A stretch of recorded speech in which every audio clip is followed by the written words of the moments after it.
From Hollywood, California, the Lux Radio Theater presents Bob Burns in Clarence with Gail Patrick and Thomas Mitchell.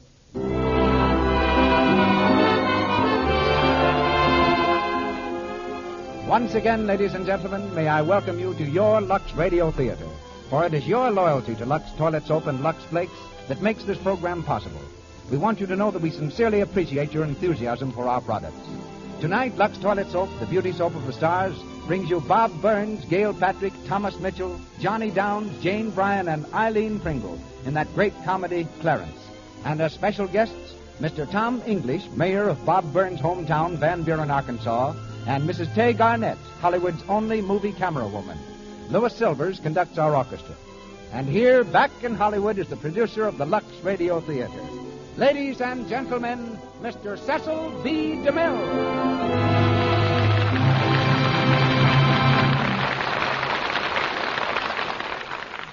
Greetings from Hollywood, ladies and gentlemen.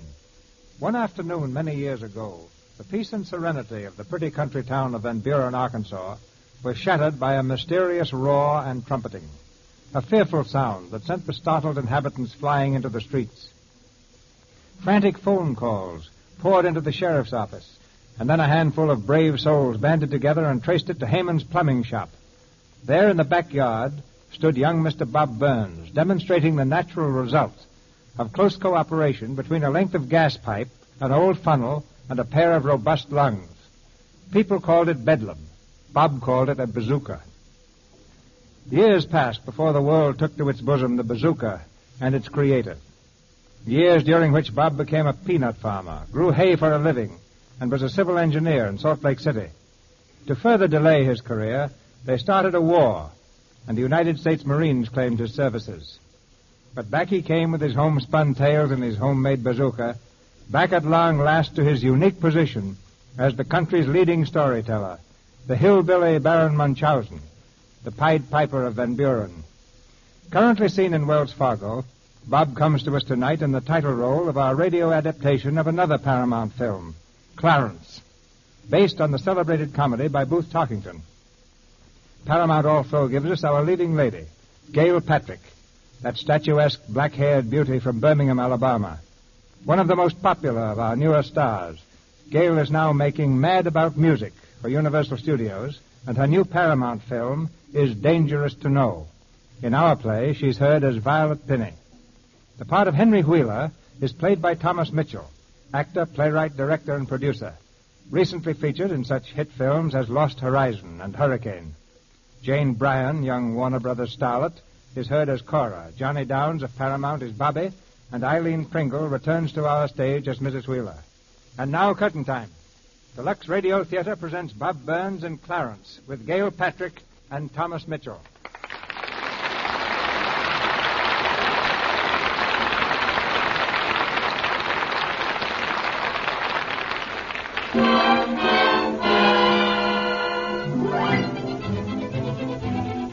Railroad station in the fashionable suburb of Elmwood. The 6:15 train from New York has just deposited its homebound troop of commuters. Among them, Mr. Henry D. Wheeler, one of the town's most solid citizens. Mr. Wheeler walks quickly toward the taxi line and addresses a gangling fellow in an army uniform who leans casually against the first cab. Taxi! Taxi! Valley Boulevard. Well, don't stand there looking at me. I said Valley Boulevard. I kind of thought you was talking to me. Oh, smart Alec, huh? Well, take me to Valley Boulevard. You know where it is? No, sir, I don't. Well, get going. I'll tell you where to turn. But I don't think You don't have to think. Just drive. Now, I like to be accommodating. Are you taking me to Valley Boulevard, or do I get in there and drive it myself? Well, no, I wouldn't want you to do that. Then hurry up. I've got to get home sometime tonight.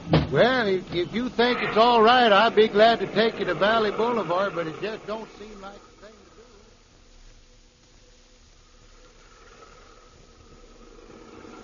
do. Turn to your right at the next corner. That's Valley Boulevard. Yes, sir. Say, that car in back's been following us for some time. Ain't that a policeman on the running board? No, what if it is? If he likes to ride that way, that's his business. Besides, I know every cop in town. I guess maybe you do, 'cause he's waving at you now. Just stop up there beyond the street lamp. Yes, sir. You know, I believe that policeman wants to talk to you. Yes, sir, I'm pretty sure he does now. This the house? Yeah. Hey, you didn't even set your meter. Well, how much do I owe you? Nothing. What's that? You don't owe me anything. This ain't my taxi cab. Oh, whose is it? I don't know. Hey, you two! That's it. And that funny-looking guy's the one that pinched me cab. There we are, both of you. Of course I'll stay where I am. It's my house, isn't it? Oh, good evening, Sergeant. Oh, it's you, Mr. Wheeler. What about me cab, wise guy? Well, there's been some mistake, boys. I thought the cab belonged to this gentleman, and I ordered him to drive it. Where do you get off at telling him to drive my hack? Well, I'm very sorry, and look, here's $10. Now that ought to take care of everything. Yes, I think that's pretty fair. Oh, you do you? Would you mind, Sergeant, if I kind of hanged one on his snozzle, or just one? Get going. Mr. Wheeler said it was a mistake. Take your $10 and get your cab out of here. All right. Cossack. What's that? I said thanks. And thank you, Sergeant. Sorry to have detained you, Mr. Wheeler. Good night, sir. Good night. Now, what about you? Me? Why did you drive that car if you didn't own it? Well, you said you'd drive it yourself. You were leaning against it, weren't you? That's my liver. What do you mean, liver? Will you please talk sense? Well, it just kind of felt good leaning against the car that way. You see, if I lean against anything any lower, it kind of catches me in the liver. You see, when I was in the Army, so that accounts for the uniform you got on. Oh, go on. So you were in the service. Yes, I was. I drove mules. Mules, eh? What's your name? It's Clarence. What? Clarence. What? Hey, that's an odd name. Well, now, that's awfully nice of you to say so. Oh, good evening, Mr. Wheeler. Good evening, Miss Penny. Going out? It's the hot water heater. It's out of order again. I was just running next door to see if... Oh, this is Clarence. Oh, is he a plumber? Plumber? Now, where was I to find a plumber? I ain't a taxi driver either. Oh, I beg your pardon. I thought... Why, you're a soldier. Well, no, I'm not a soldier either. He used to drive mules in the Army. Oh. But if that hot water heater's giving you any trouble, I may be able to fix it up. If you're interested in picking up a few dollars... Why, I sure would be glad to. You see, till I get a letter I'm expecting from All right. See what you can do with the darn thing. Miss Penny, will you show him where it is? Certainly. If you'll just come with me, Mr. Oh, just call me Clarence. This sure is a right pretty house here. Well, I guess the first thing to do is test the water flow in the bathtub. Which one? How many you got? 7. 7 bathrooms? For goodness sake. Well, there are 7 bathrooms, and I suppose you'll have to look at them all. There's one for Mr. Wheeler, and another for Mrs. Wheeler, and for Bobby Wheeler, and Cora Wheeler, and for Della, and for me, and for... Miss Penny, just what do you do here, if you don't mind my asking? Well, I don't see what... Oh, well, I'm supposed to be Cora's companion, but I'm sick and tired of this whole household.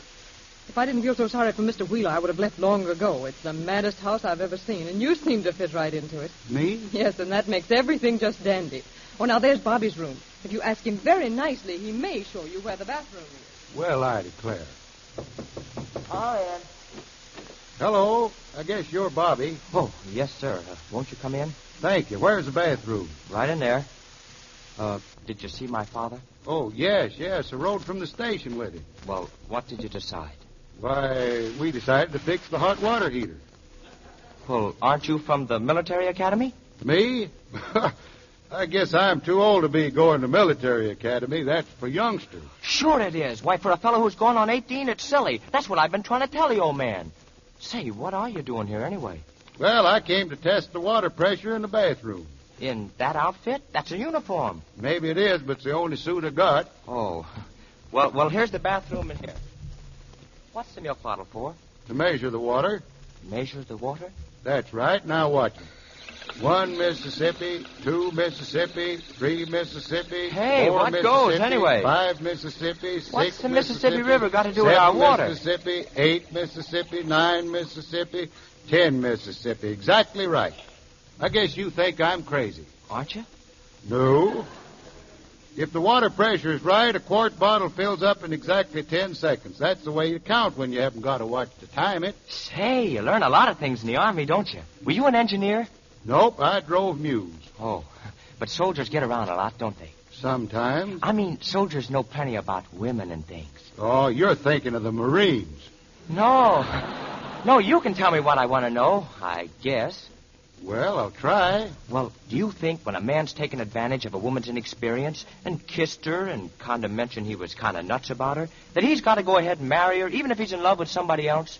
Does she think you ought to marry her? Well, how'd you know it was me? Oh, just a shot in the dark. Well, you're right. It is me. She says if I don't, she'll tell the whole family unless I marry her or pay her damages or run away or something.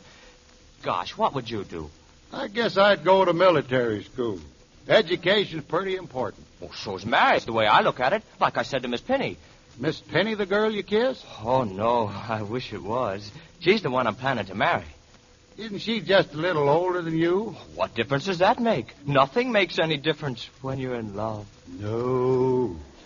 Now about those other bathrooms. Bathrooms. That's a fine thing to talk about now. Well, all right. Come on. I'll show you Cora's room. It's down this hall. Cora, that's your sister? That's my pain in the neck, you mean? She's on a hunger strike. Hunger strike? Yeah, because the old man won't let her see her boyfriend. Well, now, ain't that a shame? Huh, you should see her boyfriend. Well, here's her room. Wait a minute. Hadn't you better knock? Shh. Oh. Ha! I knew it. So you're eating, huh? I am not eating. Fine kind of a hunger strike you're on. I saw you swallow when we came in. Go on a hunger strike and don't even last one day. All right. Go ahead. Tell everybody. Tell the whole family. Tell all the neighbors. Just you go ahead and tell, and I'll tell something on you. You don't know anything on me, too, tell. I'll tell Dad you have a spats on. They're not a spats. They are, too. Prove it. Well, sure, I'll prove it if you... Oh. Oh, who's this man? Well, if you'd pipe down, I'd tell you. I'm awfully sorry you had to hear all this, officer. My brother here, he's such a child. You must think we're awful arguing in front of you without even being introduced. Oh, that's all right. Sort of make me feel at home. I see you're an Army officer. Well, I drove mules. Oh, how interesting. Won't you be seated, Mr... Oh, I don't know your name. Bobby's just at that age when it embarrasses him to introduce people. Well, I'm afraid Bobby don't know my name either. It's Clarence. Clarence. Boy, who pinned that one on you? I think Clarence is a lovely name. Well, thank you. I always thought Mom and Papa done the best they could for me. Clarence. That's an English name, isn't it? Are you English? No, don't think so. Well, don't you know? Where were you brought up? I was brought up with some cannibals. Cannibals? Gosh, didn't they ever try to... No, they never even nibbled at me. In fact, when I was a baby, they wouldn't even let me chew on my own thumb. Well, what about your parents? Were they, eating? No. They was kind of fond of all of us. Besides, none of my kin folks ever had much meat on them. Now, if you'll excuse me, I better get inside here and have a look at your bathroom. Who is it? Your father wants to see you, Cora. Well, tell him I'm not in. You'll be more respectful in your tone to Violet. Oh, so it's Violet now. Since when do you call Miss Penny Violet? Be quiet, both of you. Cora, your father wants to see you. Are you coming downstairs or not? No, I'm not. And you can tell my father I'm not going to eat a thing until he learns to keep out of my affairs. I'll starve to death before I'll let him destroy the most beautiful thing that ever came into my life. You mean old satchel-faced Tobias? You call him Mr. Tobias, you... He's old enough to be your father. You shush your mouth. Cora, I'll ask you once more to please come downstairs. Very well. You're going to get in trouble talking like that. I'm not. She is. What do you mean? Because our darling stepmother happens to think Miss Penny's much too young and pretty. Of course she's young and pretty. She's beautiful. And you're not the only one who thinks so. Why do you suppose Mother wishes to send Penny and me to Europe? To get rid of her, that's why. Oh, on account of me, huh? On account of Dad. Him? She wouldn't even look at him. He's old enough to be our father. He is our father, stupid. Oh, yeah. Well, I found the trouble. You have to go around finding trouble. We got plenty as it is. Cora. Oh, Cora, dear. Our dear stepmother. Drip, drip, drip. Cora, dear. Hello. Cora, your father's very much upset. Don't you think you'd better come down and have a talk with him? I don't ever want to talk to him again. When you act like this, it reflects upon me. Oh, I do try to bring you up properly. Oh, don't let it get you down. You know we love you. Thank you, Bobby. I don't mind your problems. You've quarreled. It's only that I feel, sort of left out of them. Turn around. We have company. I'm sorry, Mr. Wheeler, but I asked her 3 times. Where is she? Where is Father, if you say one word to me, I'll jump out of this window. Go ahead, Dad. Dare. Cora, I'll give you exactly 5 seconds to begin acting like a human being. Well, don't you think it's human to love? I've got good reasons for forbidding you to see this Mr. Tobias, old satchel-mouth. He's just a fortune hunter. No, what's the use? Miss Penny, will you please get her out of here? Take her to my study. No, don't let her, Mother. Please don't let her. You see, Miss Penny, she seems to turn to me instead of you. Seems rather strange, considering the father's preference. Now, Minnie, don't you start. Well, I found it, Mr. Wheeler. The trouble, I mean.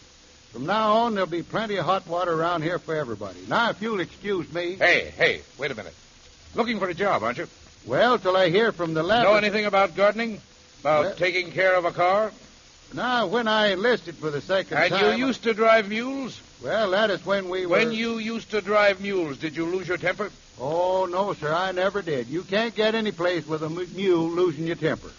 Well, I had one mule that used to kick me plumb across the barn every morning. Why didn't you take a club to him? Well, I would have, only I was afraid it might make him mean. I see. Now, if you can handle a mule like that and still keep your temper, there's a place for you in this family. Want the job? Well, Father's talking to you, Clarence, not Miss Penny. Well, do you? Huh? Oh, yeah, thanks.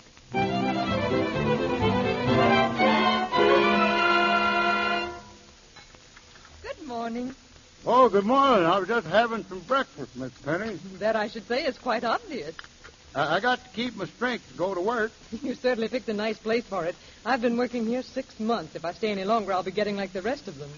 Yeah, but in spite of everything, I bet you'd hate to leave those two kids now, wouldn't you?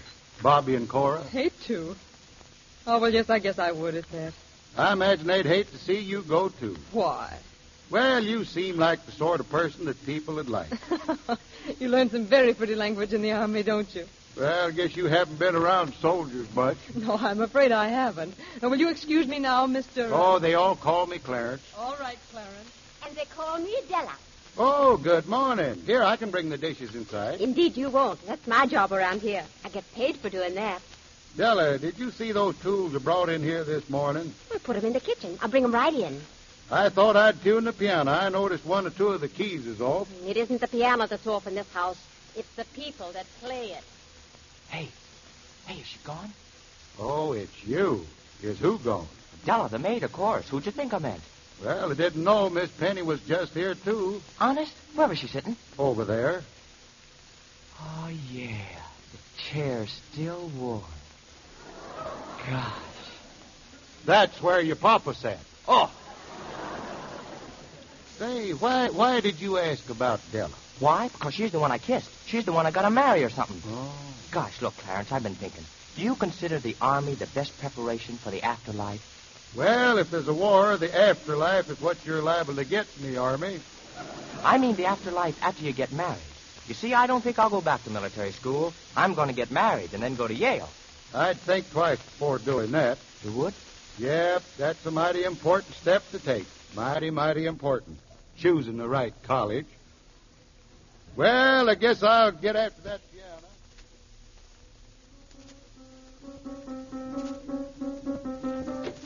Bobby, I wish you would...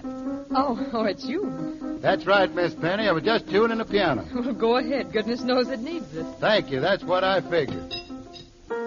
B flat, B flat, B flat. B flat, B flat. There's a man at the French door. B flat, B flat. C sharp, C sharp. He says it's Hubert. B flat. It's Mr. Tobias. I suppose I'll have to let him in. D natural. Oh, good morning, Miss Penny. Good morning. Is Cora down? We were to go riding, you know. Mr. Wheeler said if you called, I was to talk with you. Oh. Mr. Wheeler very plainly suggests you never come here again. Oh, and if I do, I'm to be thrown out? You'd like that, wouldn't you? So you can sue. That would be a much simpler way of getting at the Wheeler money than by marrying Cora. Oh, so that's all you think I'm interested in, the Wheeler money. Exactly. Goodbye, Mr. Tobias. I think I'll wait, if you don't mind, and see what Cora has to say about it. Oh, who is B that? flat, B flat, B flat. Oh, Cora, my dear. Oh, Hubert. Oh, Cora. I'm sorry. I'm late for our ride. I guess I overslept. Only you could look so beautiful at this hour in the morning. Oh. B flat, B flat. What's he doing here? I believe your father asked him to tune it, and he also asked you not to see Mr. Tobias again. I don't care what he said. He can't tear down that which we've built up, can he, Hubert? No, my dear, never. No. Just a little sour. You could have the decency, Miss Penny, to leave this room and take that piano tuner with you. Hey, let me in. This screen door's locked. But, Hubert, I'm not dressed to go. Well, we can't have any privacy here. That's apparent. Oh, I'll call you later, Cora. Come in, Bobby. May I hold the door for you, Mr. Tobias? They're all just trying to keep us apart, Hubert. Cora, you'll just have to choose between... Look out this for the family door. and yours. Oh, you slammed the door on his head. Gosh, it just slipped out of my fingers. You killed him. Oh, Hubert, speak to me. Doors are apt to slip out of one's fingers, of course. Nice work, Clarence. But he's unconscious. Well, Hubert... 1 Mississippi, 2 Mississippi. It slipped. If I'd have known it had such a strong spring, why, it hit him right on the head. Mississippi, Speak 9 to me, Mississippi, 10 please. Mississippi, he's out. Gosh, that door's got the right pressure, too.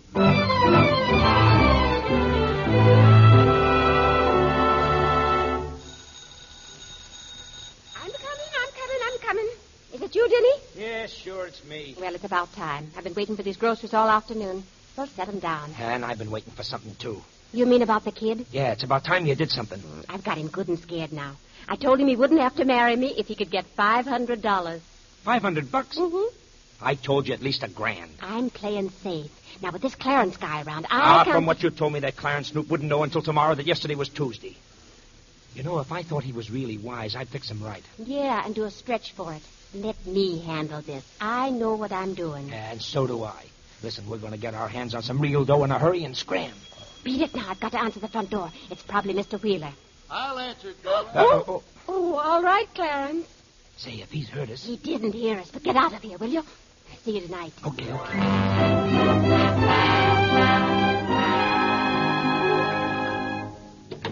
Well, Cora, what is it? You said you wanted to speak to me after dinner. Yes, I do. Miss Penny, I can handle Father when you're not around. I want you to leave. Oh, do you? Have you taken over the job of hiring and firing... The servants? Cora. Why should I have any respect for your feelings? What you and Clarence did to me today will linger in my memory as long as I live. And a woman who loves as much as I will resort to anything to attain the man she loves.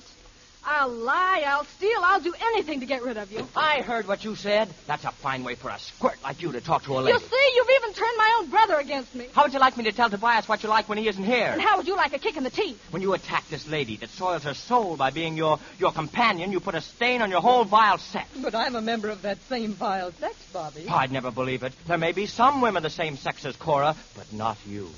The first time I saw you, something came over me.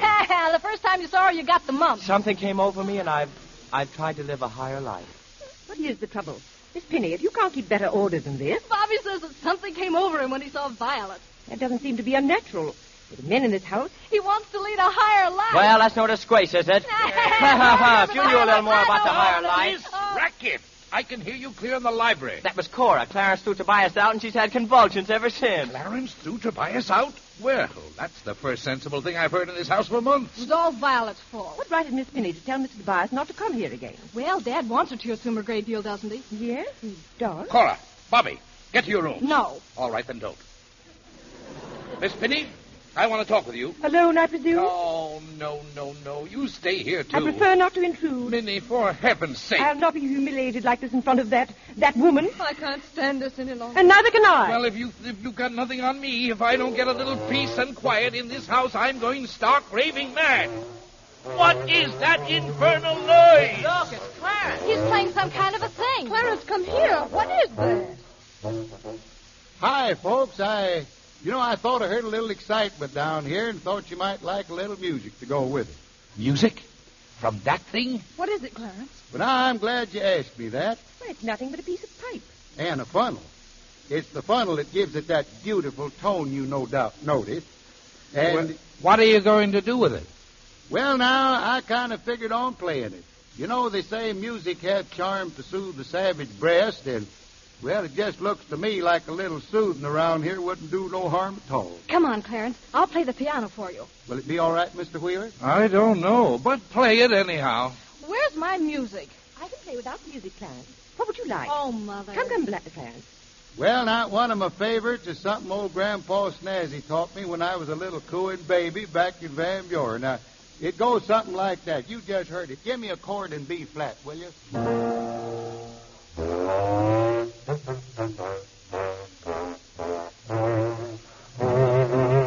In B flat.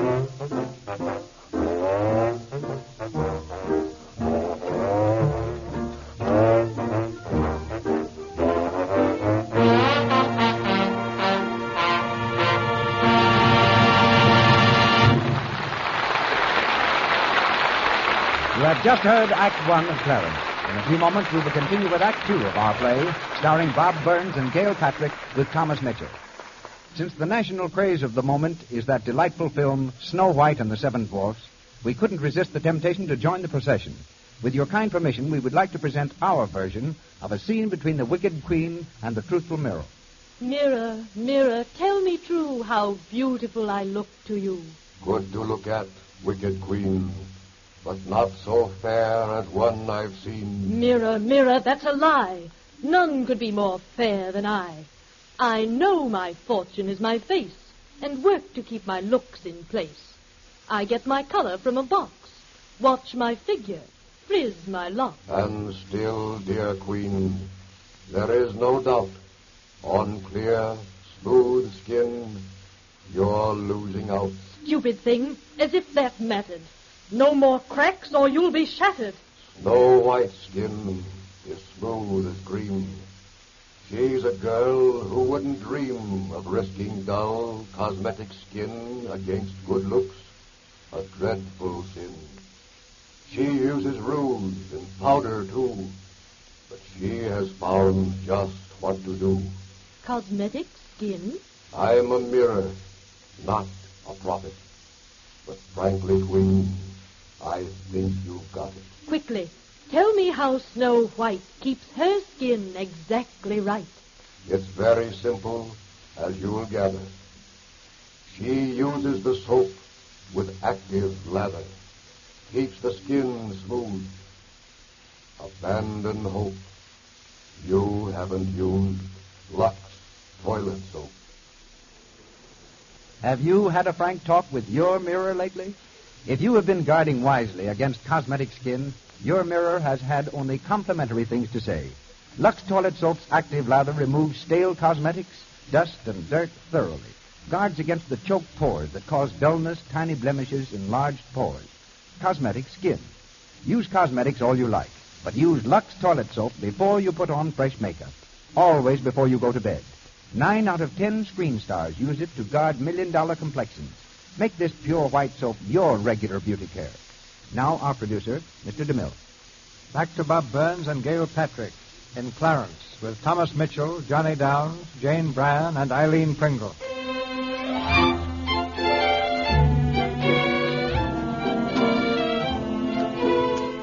It's the following morning, and a strange, almost ominous peace has descended upon the Mad Wheeler household. In the garden stands Clarence, wielding a spray gun. From around the corner of the house, Mrs. Wheeler appears under full sail. But it's a new Mrs. Wheeler, a smiling, coy matron, who gazes fascinated upon Clarence, and finally addresses him in her most charming soprano. Oh, there you are, Clarence. And what are you doing? Spraying bugs? Oh, dear. Do you mind if I watch Clarence? No, ma'am. Just trying out a new kind of a spray, one of my own. Oh, but I'm afraid that cap you're wearing isn't much protection from the sun, Clarence. Why, it's your old army hat. How quaint. You're wearing it backwards. Yeah. Yeah, I guess I am. You know, I suppose you'd call it a rebellion against convention. I've always wanted to put this thing on backward just to see what had happened. I think I know exactly how you feel, Clarence. Whenever I see a sign that says keep off the lawn, I have a positive mania for wanting to walk on it. Now, that's just about the way I am. And when you see a sign that says no smoking, don't it make you just itch to light up a good cigar? I'm afraid I wouldn't carry it that far. Well, it's all a matter of psychology. I guess nobody likes being a nonentity. Oh, I know all about being a nonentity, Clarence. It's just since last night when we were playing that I've really felt like a member of this household. Yeah, it was fun, wasn't it? We must do it more often. The next time I'm going to have a surprise for you. Can you tell me now? Oh, well, I've been practicing some hot licks on the piano. Why, I wonder who's playing my piano. It sounds like Bobby. But Bobby must practice a great deal more before we let him accompany you, Clarence. Bobby? Oh, Della. Oh, what time is it? Oh, I just have time to go down... You've been avoiding me for days. You can't treat me like this, Bobby. I won't stand for it. Gee, look now, Della. We could slip away tonight and get married and Oh, then... what are you talking about? Oh, you've broken my heart. I'm going to your father. Hey, don't do that. Now, listen, I told you I'd get that money for you. Oh, Clarence. For the love of Pete, Della, get out, will you? All right, I'll get out now. But you've got to do something. I won't wait much longer, young man. Oh, Clarence, will you fix it? Oh, it's you. Well, a fella has to practice sometime. I guess you must think Violet likes it. Funny, I never thought of it before. And it's funny you're wearing tennis shorts in weather like this. You'd do anything to attract Clarence's attention, wouldn't you? Look at you, you're freezing. I am not. You're all covered with goose pimples. That's from your piano playing. Oh, good morning, Clarence. Oh, excuse me. I'll come back when you're dressed. Clarence, the hot water in my room doesn't seem to be working right. Do you suppose you could come up Why, and... sure, I'd be glad to. Now you run up there and turn it on, and I'll try the heater in the basement. Oh, but you'll have to come up to see about it, won't you? Yes, I think so. I can't tell till you turn it on. Well, all right, Clarence. I'll go up right now and turn it on. Practicing, Bobby? Listen, Clarence, there's something I want to ask you. About the piano? No. About love. Did you ever pitch a woo? Is it anything like pitching horseshoes? What I mean is, did you ever get romantic with a girl? What I mean is, did you ever sort of say to her, put your head on my chest and relax, baby?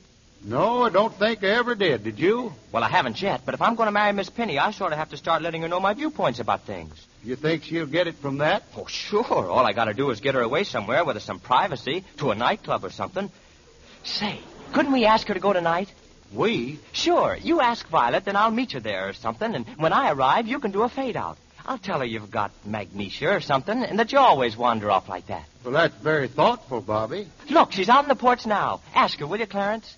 Well... Go ahead. Don't be bashful. Well, all right. Miss Penny. Hello, Clarence. What on earth are you doing that for, putting your finger in your mouth? Well, that makes it wet. Then I hold it up and find out which way the wind's blowing. We always did that in the Army. Well, does it make any difference which way the wind's blowing now? Always sleep with your head to the wind. Otherwise, it blows up your pants leg. Oh, Clarence. Miss Penny. Yes. I've been wanting to ask you, what do you do with your evenings? Well, I generally read. Saturday night, too? There's not much else to do. Well, I was kind of wondering, do you like to dance? Well, if you're asking me to go to a dance with you, I will. But I'm not. Well, that settles that. Yeah, but I am. You am what? What I mean is, I want you to go with Bobby. Now, wait a minute. Why do you want me to go to a dance with Bobby? Well, I don't. Doggone it. Well, what I'm trying to say, Bobby wants you to go with us. Us? He asked me to kind of go along or something. Will you? Well, would you like me to? Well, sure. Then I will. Well, for goodness sake.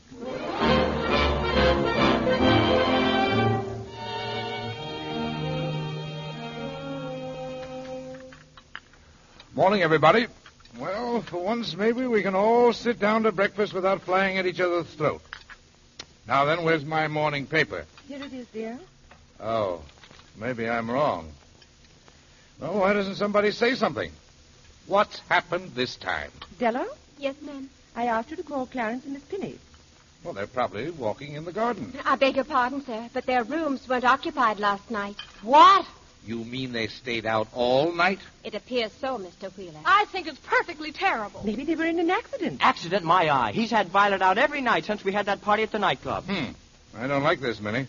I blame it on Clarence. Because he's a double-dealing chiseler. And she makes me sick the way she throws herself at him all the time. Be quiet, Cora. This is all very strange to me. I could swear I saw Clarence driving the car into the garage last night. The garage?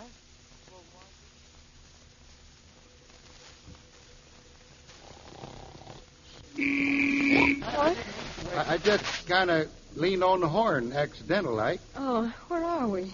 In the garage. How long have we been here? Since 10 minutes past 1 last night. It's 8:30 now. Oh, my goodness, why didn't you wake me up? Well, you just look so comfortable, I hated to disturb you. So you just sat there without moving so I could sleep? Well, maybe my head did sort of fall over once or twice. On mine? Well, yeah, I guess it did, but I didn't mean to. That is, you see... I forgive you, Clarence. Oh, ouch. Oh. What's the matter? Oh, gee, I'm stiff. My feet. I guess it's my fault, the way I dance. Oh, I thought you were wonderful last night. Did you? Uh-huh. I guess maybe we better go in. It's kind of late to be getting home. Yes, and face the music. What? They're going to wonder where we've been. Well, it's none of their business where we've been.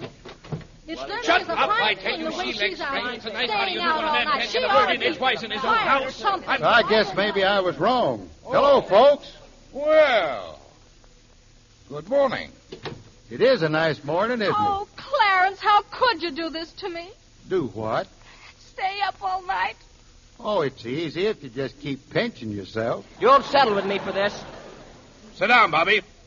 This is not a very good example to set for the children, Miss Penny. But, Mr. Wheeler... Not here, Miss Penny, not here. We'll discuss it in the library if you don't mind. Please, Mr. Wheeler, you're not addressing Cora. That's right. Go ahead. Make fun of me. I think you're all making a lot of fuss about nothing. Nothing. I'll handle this, Minnie. I'll handle this myself. Why, Bobby. Don't you talk to me, you traitor. Bobby, it seems to me you've had some false illusions. And maybe you think I haven't. Bobby, Cora, please. That's it. Stick up for outsiders against your own kith and kind. That's the fine way to talk. No one has any right to insinuate anything like that. Stop this wrangling. Quiet.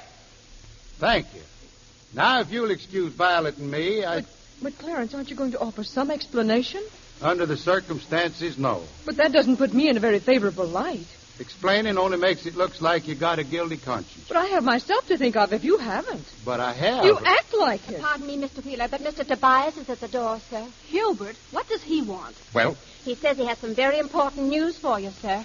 About him, Clarence. what about him? Well, tell him to come in. Will it be all right if I go to my room now? Yes, of course. Go ahead. Thank you. Mr. Wheeler, I want to see you. Perhaps you'd better see Mr. Tobias first. Yes, I think perhaps you might. Good morning, Mr. Wheeler. Good morning, Miss Penny. How do you do, Cora? Well, what is it?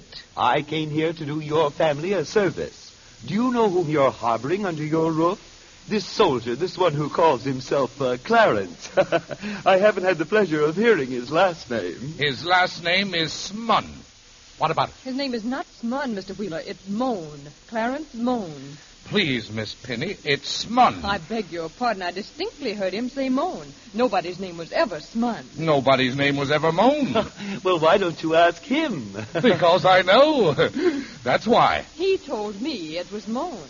Miss Penny, you're getting worse than my wife. Mr. Wheeler, please. Stella, Yes, sir? you distribute the mail in this house. You've seen Mr. Smun's letters, haven't you? Whose letters? Clarence's letters. How does he spell his last name? He hasn't had any letters, sir. No letters. Well, that's funny, isn't it? What's funny about it? Oh, don't excite yourself. But it looks as if he might have taken measures not to get any mail. For heaven's sake, man, what are you driving at? I'm driving at this. What's in the morning paper? I haven't got any glasses. Then I'll read it to you. Deserter. Charles Short. Sought by War Department and divorced wife, seeking alimony. Also wanted in Delaware for embezzlement. And there's his picture. It doesn't look like Clarence. Newspaper pictures never do. Don't you realize you have a confidence man in the house? Oh, that's ridiculous. Minnie, what did he tell you? He told me he used to drive mules. Yes, everybody knows that. What else? Well, he seemed to be very well acquainted with bugs. Perhaps he used to be a botanist. And I thought he was a plumber. Hey, you. Yes, Papa? What do you know about him? He told us he was raised by cannibals. I hate Clarence. Tell Clarence to come down here. Now, at once. How can I tell him to come down? I'm not speaking to him. Do as you're told. Yes, Papa. Oh, this is fine. He's a plumber. He's a soldier. He's a consort of cannibals. He's a piano tuner. He's a botanist. There must be something queer about him. Or else how could he have spirited Violet right from under my nose? Ha, that's what I hadn't heard. Ha, and look how he took Cora away from you. Oh, nonsense. You want to see me, Mr. Wheeler? Yes, I do. I'll handle this. Well, I see you're not wearing your uniform anymore, Mr. Short. Mr. Who? Charles Short. I suppose you don't know anyone by the name of Charles Short. Yes, I do. Do you know anyone by the name of Charles Shortwell? Charles Shortwell?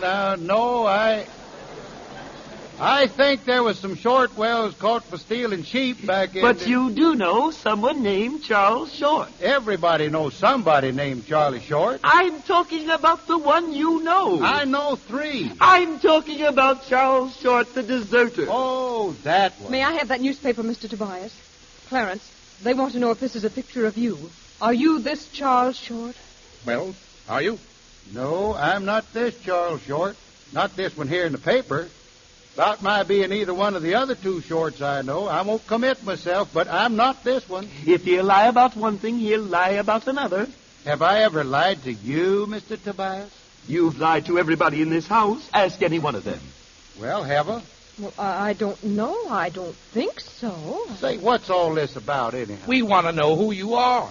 Well, don't you know who I am? Well, if we knew, we wouldn't be asking. Yeah, that's right, ain't it? Well, all you had to do was look me up in the latest edition of Who's Who. Now, I don't mean that I'm a great man, but I certainly am one of the authorities on the coleoptera. What? The coleoptera. Excuse me, Mr. Wheeler, but the hot water heater's out of order again. Can Clarence fix it? I can if they're all through with me in here. Yes. I guess we are, yes. Quick, Bobby. Get me the dictionary. Yes, sir. Cora. Yes? Get me a copy of Who's Who. Okay. Well, now, if there is anything I can do... Yes, there is. You can get out of this house and stay out. We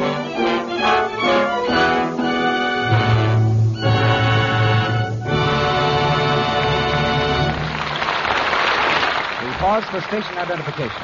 This is the Columbia Broadcasting System.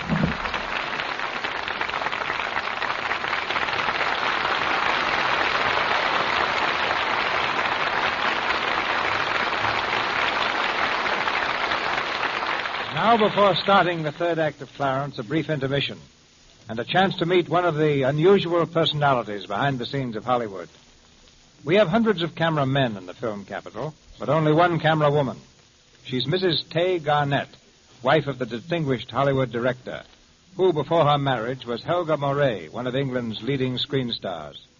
As camera woman, Mrs. Garnett accompanied her husband and 12 other men on a 40,000-mile voyage, recently concluded, to the world's most distant corners to collect authentic background shots for 2 films that Mr. Garnett plans to make, Trade Winds and World Cruise.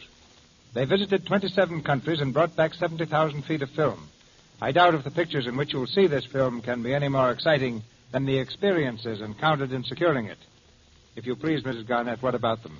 Well, Mr. DeMille, I suppose our most exciting experiences happened in the steaming jungles of Indochina.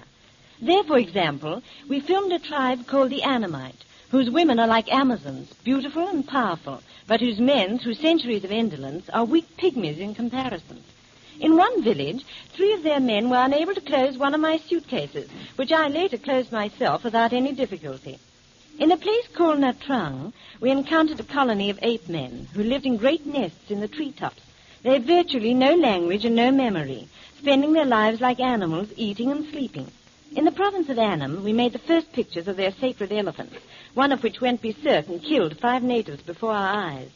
But while those were perhaps our most exciting experiences, I think our most interesting was our visit to the Laccadive Islands. Well, the Laccadives are probably one of the least known island groups in the world. I'm afraid all I know about them is that they lie off the coast of Malabar, and that the natives are descendants of a shipload of Mohammedan pilgrims wrecked there some 300 years ago. That's correct, Mr. DeMille. There are dark-skinned people, about 2,500 of them. They had never before seen a white woman, and no white man had visited there since 1897. They'd never heard of the United States, and I was amazed to find the women using red lacquer on their fingernails exactly as we do here. And here's something that will amaze you. They've never seen nor heard of soap. Oh, Mrs. Garnett.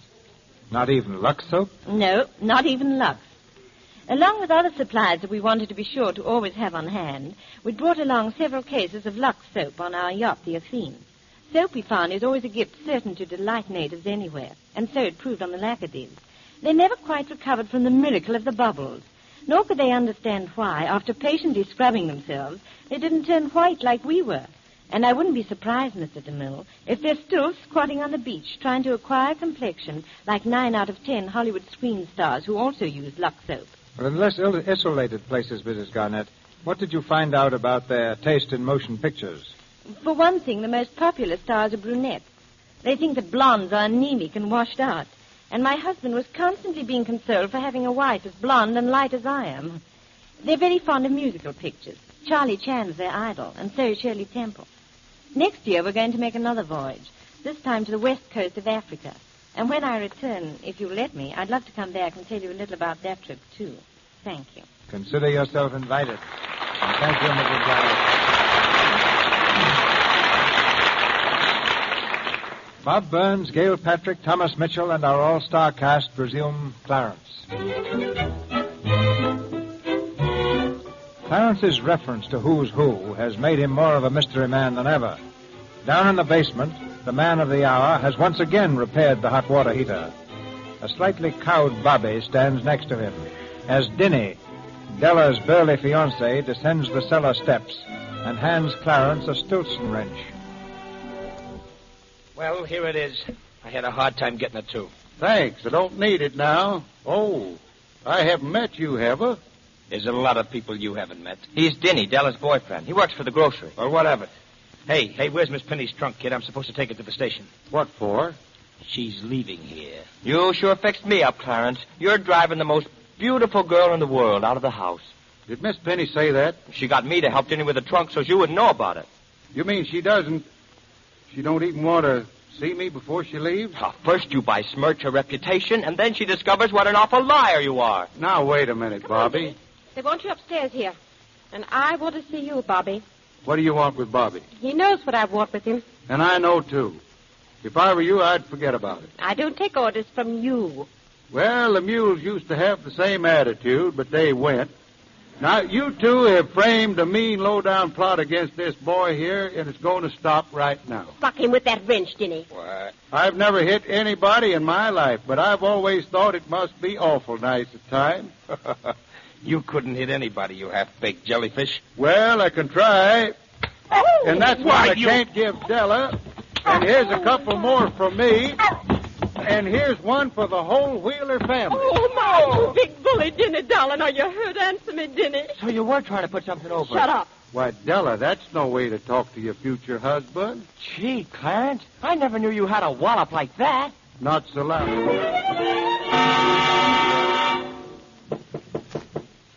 Violet, I want to see you. Well? Violet, I want to say something. Why didn't you say something before when it might have done some good? Well, why should I explain anything to Tobias? You could have told us who you are. I didn't want to boast, but after all, I am one of the authorities on the Coleoptera. Yes, you said that before. That don't seem to impress you very much. But when you think they outnumber human beings by billions and billions, well, there's something. I'm not interested. What are they? The Coleoptera? Why, they're beetles. Beetles? Yeah, beetles, bugs and things. Well, what's so funny? To think I've been worrying about a person who chases beetles. Well, I don't chase beetles. The fact is, my talents lie just as much along potato bugs. No. Not socially, you understand, but finding their worst enemies. You mean people who hate potato bugs? The enemies kill the potato bugs and you save the potatoes. That explains it, I hope. I thought you were going to explain about yourself. Oh, I'll work me in with the bugs. Now, But you said you drove mules in the Army. Well, that's right. For the last 3 years, up until I resigned from the Army again, I was, well, sort of a doctor to them. But the bugs are my real-life work. Then why don't you go back to it? I'm going to. I wrote to a laboratory, and if they think half as much of me as I do of myself, my ticket will be in the morning's mail. That may be just another of your stories, but it's interesting. Yeah, ain't it?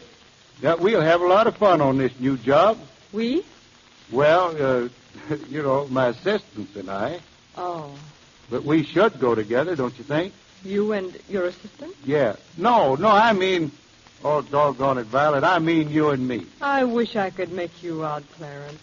But you will, Violet. Clarence. Oh. Hey, Bobby, did you look for those letters for me? Yeah, but there wasn't any. Oh, there must be. I should have heard 3 or 4 days ago. There must be a letter for me. I've looked all through the last 6 who's, and there's no Clarence Smon in any of them. There's no Clarence Moan either. You needn't look for Moan. If your father says it's Smon, it's Smon. What's that, Minnie? You're agreeing with me? I've learned something from Clarence, dear. Haven't you noticed how we do all the ranting and raving? He never gets excited about anything. Well, it's a pretty good system at that. But we don't know any more about Clarence than we did 2 hours ago. I tell you, there must be a letter someplace. I'm still looking for a letter. Oh, excuse me, Mr. Wheeler, but I've got to go through your correspondence. You've got to what? Henry. Well, all right, of course. Go ahead. There's a pile of mail there on my desk. Violet, you look as if you were going out. I am. I'm leaving. What? But not for... Yes, we're good, Mr. Wheeler. Oh, surely it couldn't be anything I've... No, Mrs. Wheeler, nothing you've done. But it can't be that silly argument we It's had. nothing any of you've done. I'll even admit that Clarence may be one of the Smun family. It's probably Moan. I've been wrong before. Here it is, Violet. Look, he found a letter. Why, it says C. Smith, Esquire. Well, why shouldn't it? That's my name. Smith? Clarence Smith. Where's that who's who? Smith. Clarence Smith.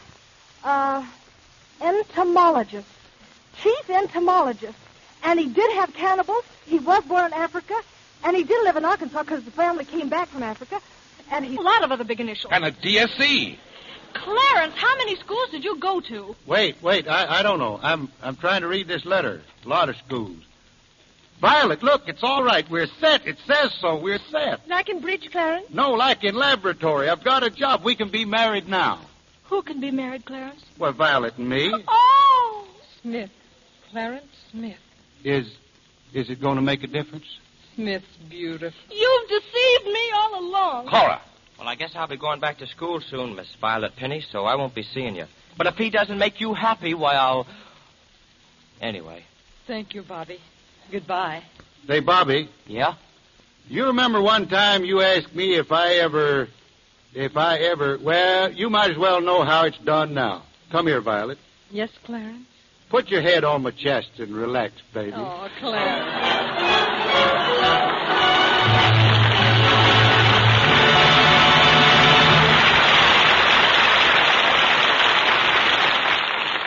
Down goes the curtain and up go the lights, and our play is over. But here are Bob Burns and Gail Patrick back for a little exchange of informal conversation. Well, Bob, how'd you like it? How to like what, Gail? Doing Clarence. This is the first time you've played a dramatic part on the radio, isn't it? Yes, sir. It's the very first time, and it sure was nice. And I've been thinking if maybe that's my real life work, being a matinee idol. You know, I couldn't help thinking, how much Clarence's life parallels my own. Oh, but Bob, Clarence was born in the wilds of Africa among the cannibals. And you were born in the wilds of Arkansas. And don't tell me they have cannibals in Arkansas. No, they don't have any cannibals down there, but during some of those bad years, I want to tell you I got awful uneasy. And then another thing, I joined the Army like Clarence, and then I remember I wore my uniform around a long time before I got another suit to wear. Were you the only one in your family in the Army, Bob? Well, now, Gail, there was my cousin Walford. He wanted to join up, but I believe if they'd used Lux soap back in those times, he'd have made it. But, that homemade soap we use down there, it don't work so good. Well, everybody knows there's nothing like Lux toilet soap, Bob, and I suppose that since you've been in Hollywood, you found out that just about everyone here uses it. Yeah. I know I think it's grand, and I wouldn't be without it. But what about Cousin Walford, who didn't use Lux soap? Poor chap. Well, my Uncle Fudd took my cousin Walford down to the recruiting station, and the sergeant looked at Walford, and he says to Uncle Fudd, he says, take the boy out and give him a scrubbing so I can see what he looks like. So Uncle Fudd took Walford out, and he brought him back in after a while, and the sergeant looked at Walford and says, I thought I told you to take that boy out and scrub him. And Uncle Fudd says, I did scrub him. The sergeant says, well, he don't look like it. And Uncle Fudd says, well, I'll tell you, Sergeant, the boy just dries out a bad color. But, I sure am going to send some of this Lux soap back to my kid folks in Arkansas. What kind of soap have they been using, Bob? Well, up to now, Mr. DeMille, the only kind of soap we can find that do any good for him at all is saddle soap. Object. Well, if there ain't Mayor Tom English. It certainly is, Bob. I just thought it'd be a good idea to bring the mayor of your hometown here, Mayor Tom English of Van Buren, Arkansas, and let him check up on you. And he's objecting to you already, Bob. On what grounds, Mayor English? Well, Miss Patrick, I don't know why you people on the radio don't talk about the home girls. You're always talking about the beautiful women in Hollywood. Back in Van Buren, our girls are very beautiful, too, and they use Lux toilet soap, just as much as you picture stars do here. Anyway, I think our Van Buren girls are mighty good looking. Ain't it the truth? Your Honor, from the way Bob talks on the radio, I think people get the idea that about everybody in Van Buren is some relative of his. After all, Van Buren has a fairly large population, hasn't it? Well, we're pushing up around 6,000, Mr. DeMille, and I don't believe that more than 4,500 are any kin of Bob's. Of course, I'm referring to blood kin. Yeah, I sure we were blood kin, Mayor, because I think you're just about the finest mayor I can think of. Well, thank you, Bob, and I don't think I have to tell you how proud Van Buren is of you, and we certainly think you're doing a mighty fine work, helping these young fellows along by letting them be on the program with you. Mr. DeMille and Bing Crosby. Mayor, I think our listeners would like very much to know just what Bob was like before he blew his way to fame on the bazooka, when he was just a hometown boy in Van Buren, before he acquired all his polish and sophistication. Oh, now, Gail. Well, Bob may have acquired some of his city ways when he went to the University of Arkansas. When Bob made up his mind to go, he asked old Professor Williams, our school superintendent, to write a letter to the college president. Yeah, if you let me finish here, that is a fact. And so he wrote a note for me to take up to the university, and so I just sneaked a look at it, and he had said, I hope you'll be able to interest this boy. I can't flatter myself I did. You know, Bob, just before I left, I was talking to some of your kinfolks back home, and they were telling me... You know, I think I better stop you right here, Mayor, because I don't know. If you kind of start talking, I'll be out of a job. You mean you'd have to come back to Van Buren? That's exactly what I mean, so there. Well, then maybe I'd better just keep quiet. But before I do, Bob, I couldn't help being impressed by your knowledge of potato bugs in that play tonight. If you know that much about potato bugs, I think maybe you better come home after all. You mean the potato bug's kind of acting up again? Something terrible. Just before I left, your Grandpa Snazzy was telling me how last summer those potato bugs got so independent and so uppity that they not only ate up half his crop, but they sent a petition to him telling him that this year they're demanding gravy. Good night, Bob, and thank you, Miss Patrick and Mr. DeMille, for an awfully nice time.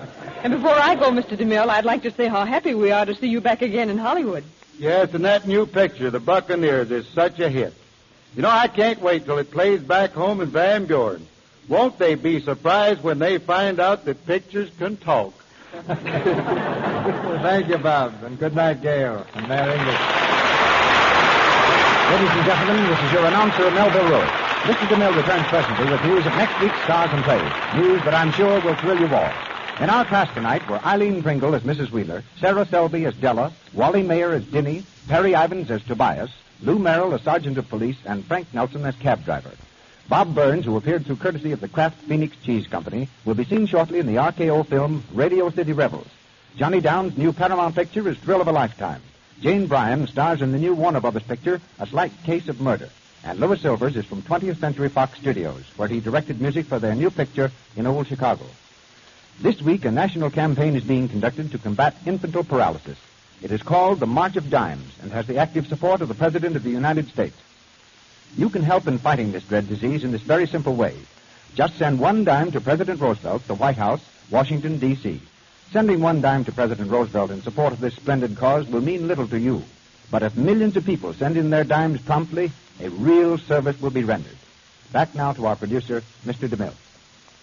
Judging from the letters which you send us, and which we're always so glad to receive, two of the most popular stars to have appeared in the Lux Radio Theater are Errol Flynn and Olivia de Havilland. So I'm sure you share the pleasure I have in announcing that next Monday night they return to our stage in another outstanding drama. Co-starring for us as they do in the new Warner Brothers pictures, Robin Hood. And to add to the good news, our cast will include that distinguished character actor, Mr. C. Aubrey Smith.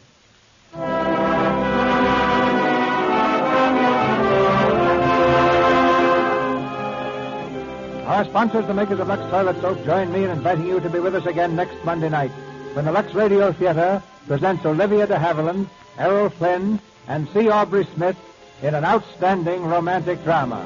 This is Cecil B. DeMille saying good night to you from Hollywood.